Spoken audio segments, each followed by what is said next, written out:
जय श्री राम, जय श्री श्याम। आपका बहुत बहुत स्वागत है। आज मैं लेकर आया हूँ नई स्टोरी, सबसे बड़ा पुण्य। यह बहुत ही एक अच्छी स्टोरी। हम लोग सभी चाहते हैं हमारे जीवन में बहुत पुण्य हो, जिससे हमारे आगे का जीवन बहुत ही अच्छा गुजरे। तो आप यदि नए हैं तो मेरे चैनल को सब्सक्राइब कर दीजिए यह स्टोरी सुनने से पहले। आइए चलते हैं, मैं स्टोरी स्टार्ट करता हूँ। बहुत ही अच्छी स्टोरी, लास्ट तक बने रहिएगा। एक राजा बहुत बड़ा प्रजापालक था, हमेशा प्रजा के हित में प्रयत्नशील रहता था। वह इतना कर्मठ था कि अपना सुख ऐशोआराम सब छोड़कर सारा समय जन कल्याण में ही लगा देता था।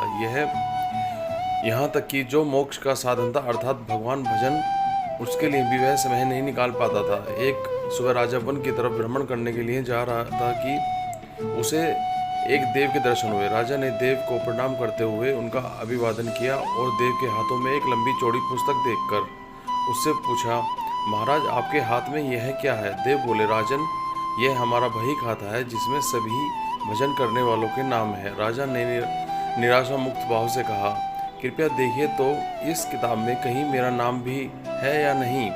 देव महाराज किताब का एक एक पृष्ठ पलटने लगे, परंतु राजा का कहीं नाम भी नजर नहीं आया। राजा ने देव को चिंतित देखकर कहा, महाराज आप चिंतित न हो, आपके ढूंढने में कोई भी कमी नहीं है। वास्तव में ये मेरा दुर्भाग्य है कि मैं भजन कीर्तन के लिए समय नहीं निकाल पाता और इसलिए मेरा नाम यहाँ नहीं है।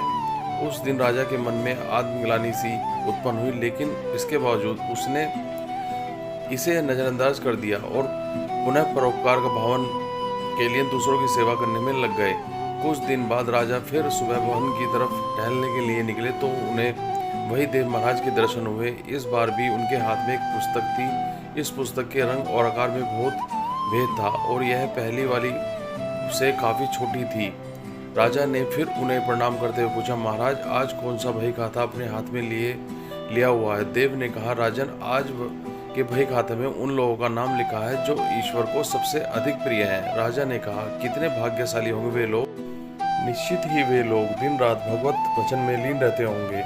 क्या इस पुस्तक में कोई मेरे राज्य का नाम भी नागरिक है? देव महाराज ने बही खाता खोला और ये क्या पहले पन्ने पर पहला नाम राजा का ही था। राजा ने आश्चर्यचकित होकर पूछा, महाराज मेरा नाम इसमें कैसे लिखा हुआ है? मैं तो मंदिर भी कभी कभार जाता हूँ। देव ने कहा, राजन इसमें आश्चर्य की क्या बात है? जो लोग निष्काम होकर संसार की सेवा करते हैं, जो लोग संसार के उपकार में अपना जीवन अर्पण करते हैं, जो लोग मुक्ति का लोभ भी त्याग कर प्रभु के निर्बल संतानों की सेवा सहायता में अपना योगदान देते हैं, उन त्यागी महापुरुषों का भजन स्वयं ईश्वर करता है। ए राजन, तू पूजा पाठ नहीं करता, लोगों की सेवा कर, तू असल में भगवान की पूजा करता है। परोपकार और निस्वार्थ लोक सेवा किसी भी उपासना से बढ़कर है। देव ने वेदों का उदाहरण देते हुए कहा, कर्म करते हुए 100 वर्ष जीने की इच्छा करो तो कर्म बंधन में लिप्त हो जाओगे। राजन भगवान दीन दयालु है, उन्हें खुशामंद नहीं भाती बल्कि आचरण भाता है। सभी सच्ची भक्ति तो यही है कि परोपकार करो, दीन दुखियों का हित साधन करो। अनाथ विधवा किसान व निर्धन आज अत्याचारियों में सताए जाते हैं, इसलिए यथाशक्ति सहायता और सेवा करो और यही परम सत भक्ति है। राजा को आज देव के माध्यम से बहुत बड़ा ज्ञान मिल चुका था और अब राजा की समझ में आ गया था कि परोपकार से बड़ा कुछ नहीं और परोपकार करते हैं भगवान के सबसे प्रिय होते हैं। मित्रों, जो व्यक्ति निस्वार्थ भाव से लोगों की सेवा करने के लिए आगे आते हैं, परमात्मा हर समय उनके कल्याण के लिए यत्न करता है।